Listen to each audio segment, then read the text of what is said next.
siku ambaye on the day a new sailcloth is cut, that day is like a feast in honor of our forefathers. babu zetu.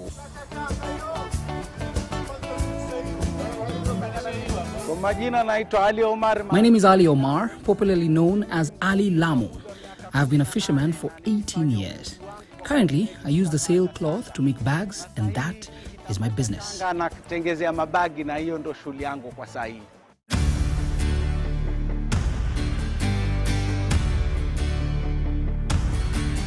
Mwaka 2005.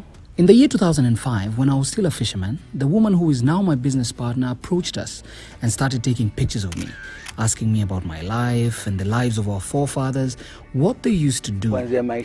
Their life was centered on the sea, since they were also fishermen like me.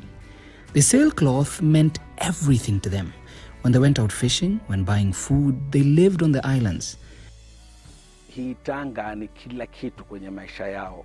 Tanga ilikuwa wao ndo wakienda baharini wakivua samaki, baada wakipata samaki wakienda sehemu ambao wanauza samaki wao. At night, they used the sailcloth as their blanket. Come morning, they would use the sailcloth in search of a livelihood. Tanga hilo likifika usiku ndo blanketi lao, ikifika asubuhi ndito kitu cha kuwapelekea wao kwenda kutafuta riziki yao.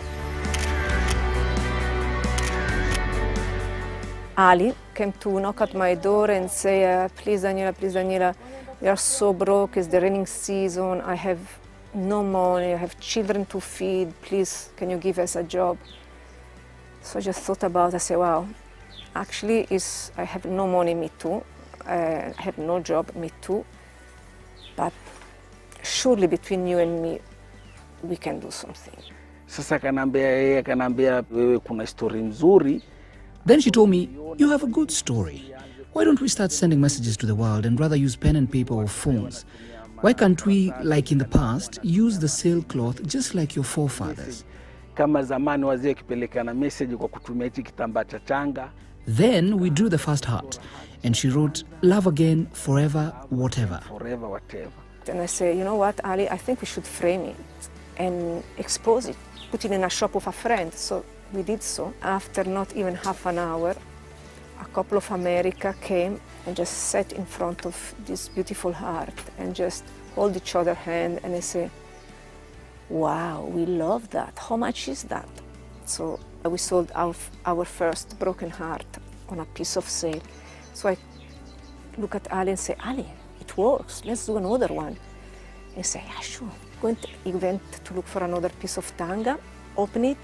I did another heart, a hole in the middle, love again, forever and whatever. In the shop, sold another one, and we did, I don't know how many 100 broken hearts. And we sold them all over the world. I thought and said to myself, why don't I use waste material from the ocean to create items that can be beneficial to my fellow fishermen? When someone is done with their sailcloth, instead of disposing, I buy it. Baada kulitupa mimi nalinunua.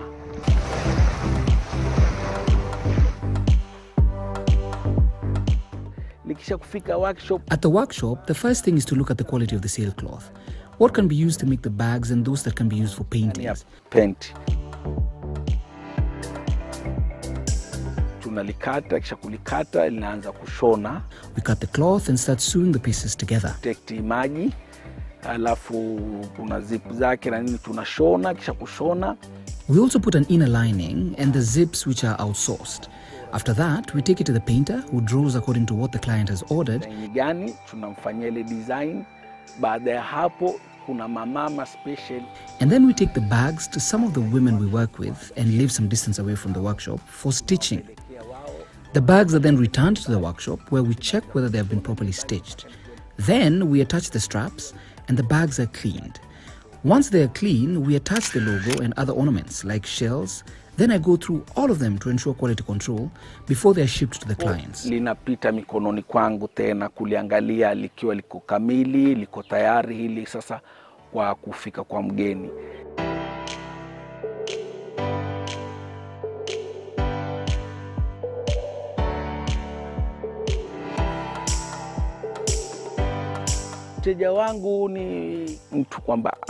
My client is a person who understands the authenticity and quality of my bags.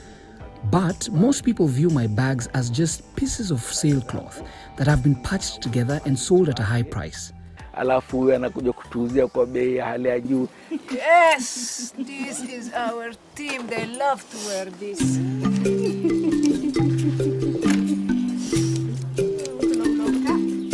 We just learned that sometimes the business was going up, sometimes going down, sometimes up and down, up and down. And because Alice, he was before to be an artist, he was an amazing captain, boat captain. He was a fantastic boat captain. He really teach me and the rest of the team to not to panic and just to go along with the high tide, low tide, up and down with the waves and everything. And even the worst time, we always made it. We never ever sank the boat. Mapato yangu yanategemea na vile order My income depends on the orders I take. I remember in the past, we would make about 3 or 4 million shillings a month. But after the Al-Shabaab attacks and in Lamu, this dropped to about 1 million shillings and sometimes even less. Business, however, started picking up again, and we make 2 million, sometimes 3, other times 1 million shillings. 2, 3, mara inakuja paka milioni 1. Changamoto ambazo nazopitia, kitu cha kwanza ni... There are some challenges first. It is the process we have to go through to get the sailcloth. A fisherman can use a sail for 6 or 7 years before disposing it. So, finding the sailcloth is very difficult because you have to travel over long distances. Changamoto yangu ya pili ni usafiri. Begi zangu zinatoka nje ya nchi sana. The second challenge is transport costs. My bags are mainly sold abroad and there are huge costs incurred when a client receives their order. It costs between 7,000 to 8,000 shillings per kilo to deliver a bag to the US. Now, one bag weighs about 2.5 kgs. So you find transport alone costs about 14,000 shillings. The client will pay me and also factor in transport costs, and in the end, you will find that my bags are quite expensive, more than any other bags in the world. Ile gharama yake aongeze na transport, inakuja kupata ile begi kule iko expensive kushinda hata begi yoyote ambao iko duniani.